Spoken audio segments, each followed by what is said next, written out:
All right. Welcome back, everyone, to another episode of Loners. We hope y'all are having a good New Year so far. We hope you guys had some good holidays and stuff like that. Drop in the comments what you guys did for New Year's. If you pop fireworks and stuff like that, and what you guys ate. What? Because the different cultures eat different food. Do we have New Year's food here? Yeah. No. Alcohol. All right. It's episode 142.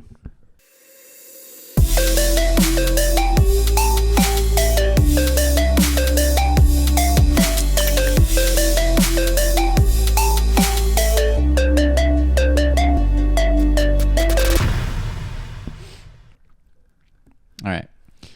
We're going to do an interesting video today called The Rapid Gentrification of American Cities. It's by Channel 5 Clips. Channel 5 where, though? Let's see the rapid gentrification. Philadelphia is gentrifying at a more rapid pace than almost anywhere else in America right now. And obviously, while it's better to live next to a yoga studio than it is to an open-air trank market, simply revitalizing one area and just pushing the problem further away doesn't actually solve anything. It's only a temporary band-aid for problems like drugs and crime, which are endemic in our society. Eventually, like we see in San Francisco, the criminal element of every city which is only repressed by gentrification will grow to reclaim the city it was pushed out of. This kind of rapid development has proved... What is the point of tagging? Like, genuinely? I think, honestly, genuinely, it's supposed to be like, you signify that it's like your turf. Right. I know why they do it, but like, do you ever, like, anyone who's ever tagged before, like, seriously, not like as a joke. I have a friend's brother who used to do, he would go on the trains, but he would do like artwork. Right. But I'm talking about this. Where they're like just writing words. Mess, okay? When you go to bed at night, are you like, yeah, I did that. I'm a boss. Because it's so fucking, first off, it's ugly. Like, at least have some skill. What? I'm just being honest. No, it's just funny. I know. I mean, like, you're not wrong. I get that there's like a thrill behind it, but it's kind of like go skydiving or something. I don't know. To be totally unsustainable and results in the emboldening of a hyper-localized criminal underclass who spends their entire free time preying on transplants. This shit, honestly, it became a forte of mine because the Google techies that started coming by, they were so fucking dumb, so stupid. They'd pull up in their fucking new Tesla, jump out the car, doors fucking wide, like fucking left open with hella shit in there, dude. Greed can only hit you so much, dude. And it's also, it's like, dude, I feel like it was more so we had to teach some guys a lesson, you know? It's like, come on, dude, you're just gonna leave all. Fucking Napoleon Dynamite.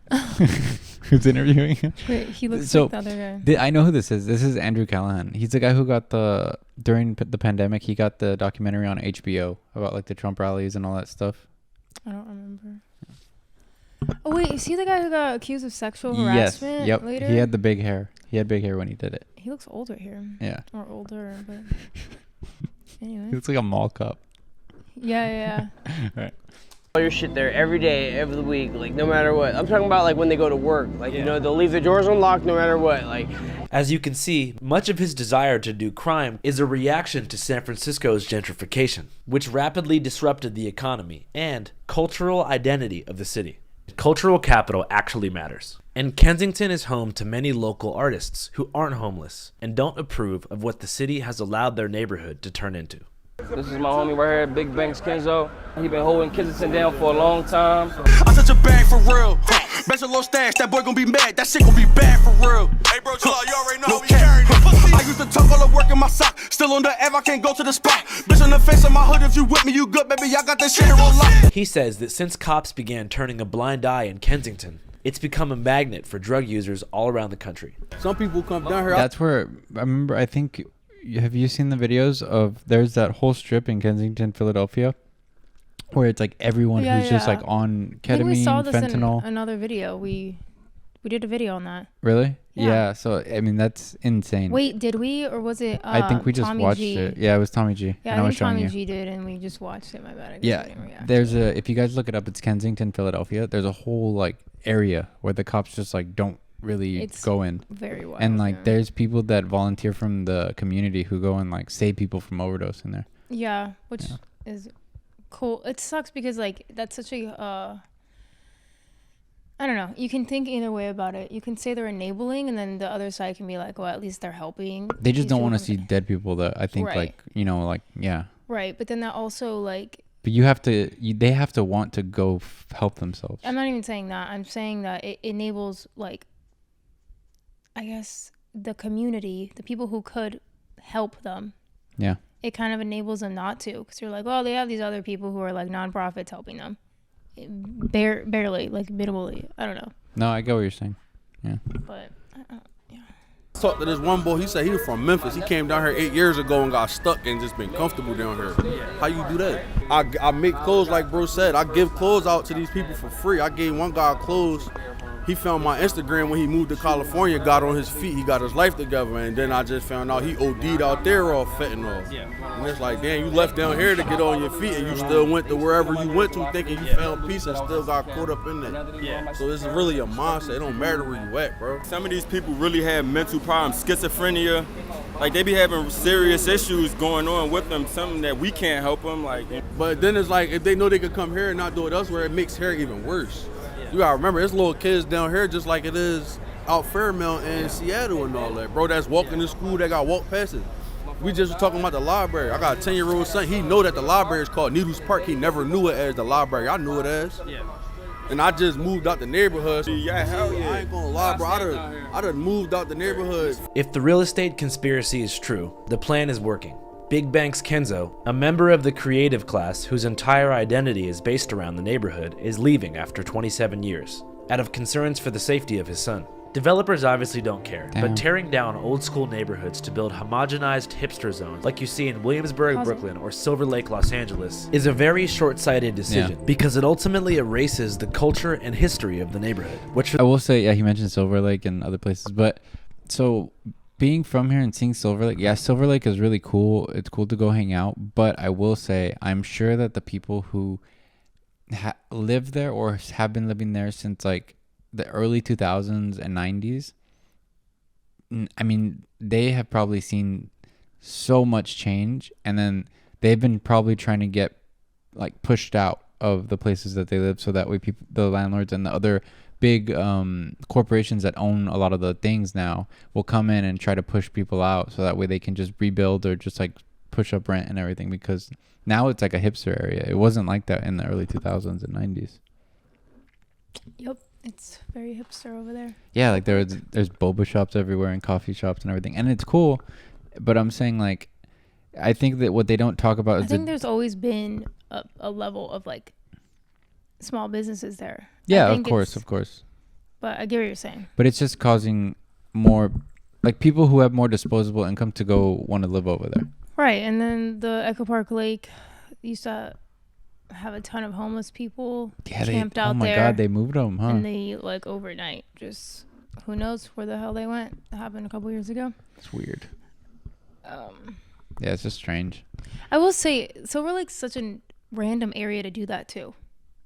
It's not convenient. It's not, like there's no appeal, even location wise, to the area. I feel like musicians always liked it because there's a lot of bars and live venues. Yeah, but I don't know. Yeah, and it's happening downtown LA too. That one's taking longer. I don't think they're accomplishing it as quickly as they thought they were going to. No, but there's so many like luxury like I forget the name of it. It's where like you don't even have to leave. Like everything you need is inside of the whole, like in the building. Like they can take the dog out on the roof, or they can like go and like do this. Everything they need is there.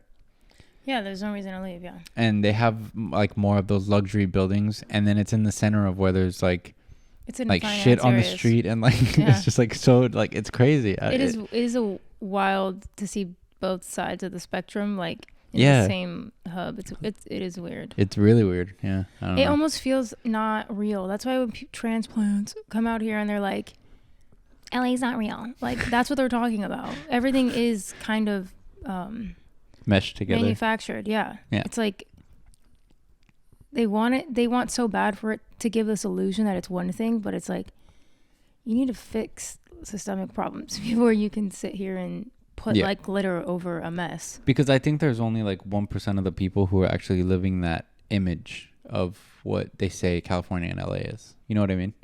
It's like 99% of the people aren't living that whole like dream fantasy life.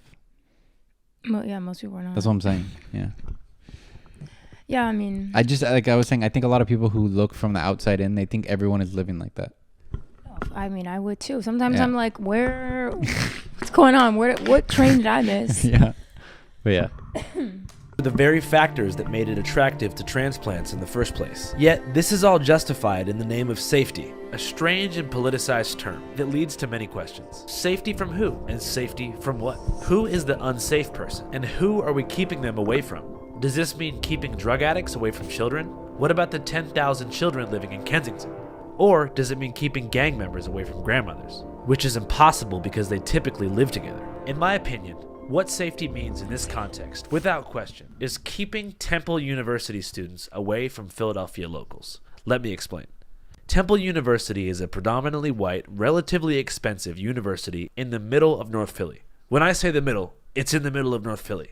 It's only about 3 miles from K&A, and for many decades, Temple has had a reputation as a very dangerous place to go to school. 2 students were robbed on 16th Street, both inside of Temple's patrol zone. However, in the past decade, Temple has gone above and beyond to rehabilitate its image and increase enrollment, and it's definitely worked.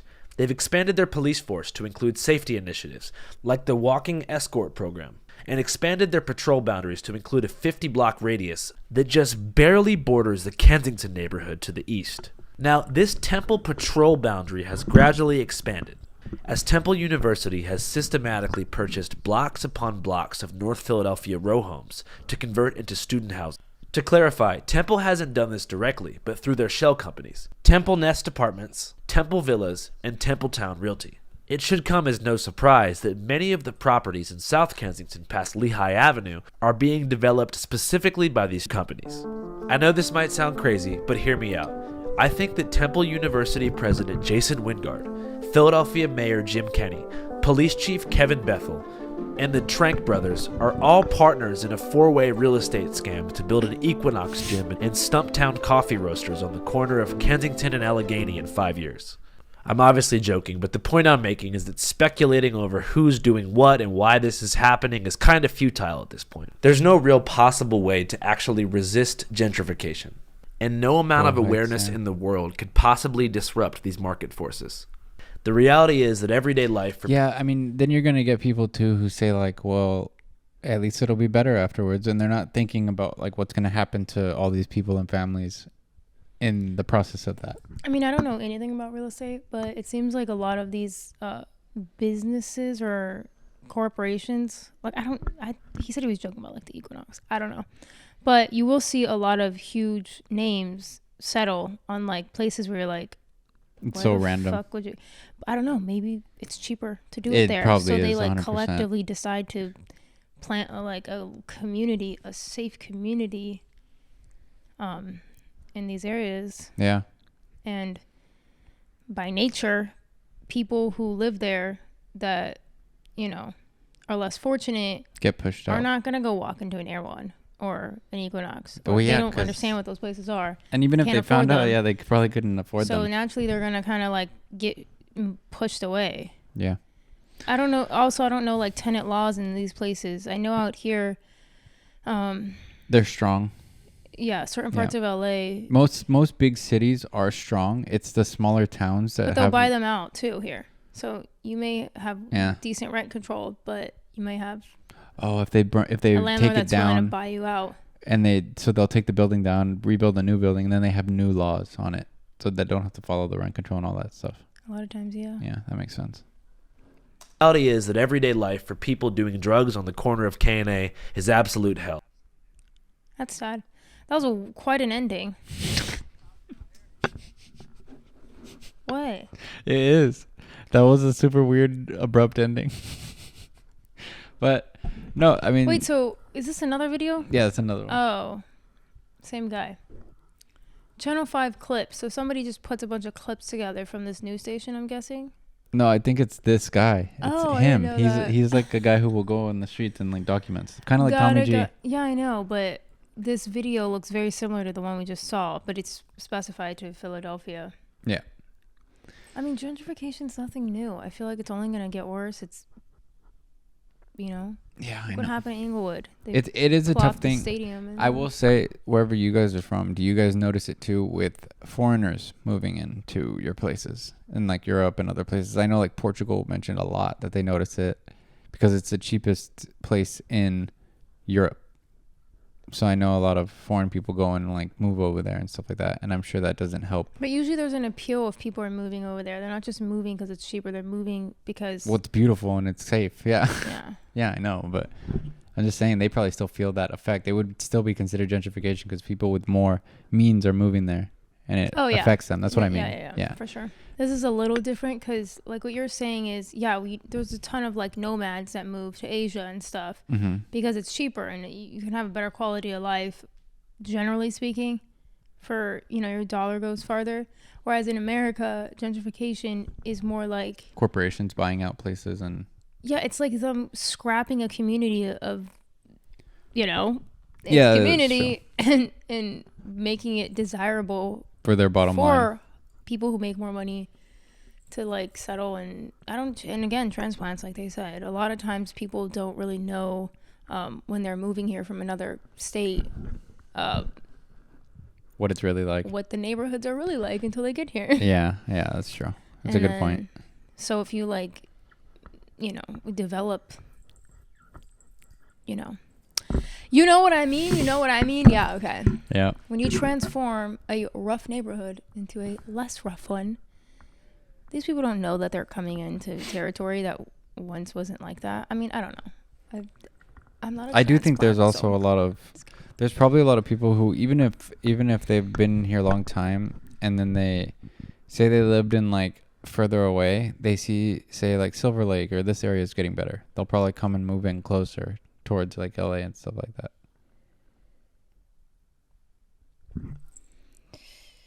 I don't know what you just said. What'd you say? You said if people have been here for a long time? Yeah, but say Here, they like say LA? that and whatever, Southern California. Oh, And then okay. say like they see like it's getting like nicer for them to move to these places. They'll probably come and move closer to LA in those places.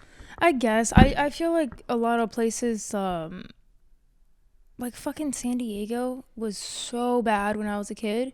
And then as I got older, they cleaned it up, and it was thriving for a while. And then now it went back. Now it's slowly trickling back to It is. what I would consider not desirable to live at. Yeah. And at some point, you can't always blame people. You kind of have to just be like, okay, what the fuck are we doing wrong, economically speaking? Yeah, or like the people in charge of the city. Yeah. Yeah. I mean, people who are from these cities should be allowed to work a fucking full-time job and live there comfortably. Shocker. I know. Yeah. I'm not talking about everyone he's interviewing. I mean, to each their own. If you're willing to, like, if you have a normal job, and you should be able to fucking not be in the street. That's all I'm saying. Yeah. Period. And you shouldn't feel threatened that other people are going to come over and take over. Yeah, I know. It's weird. It is weird. It's a weird world we live in, especially in California. California's the bigger cities, definitely does that a lot. Anyway. But yeah, hope you enjoyed the video, guys. Jump over to our vlog channel as well and like and subscribe. Okay. Peace.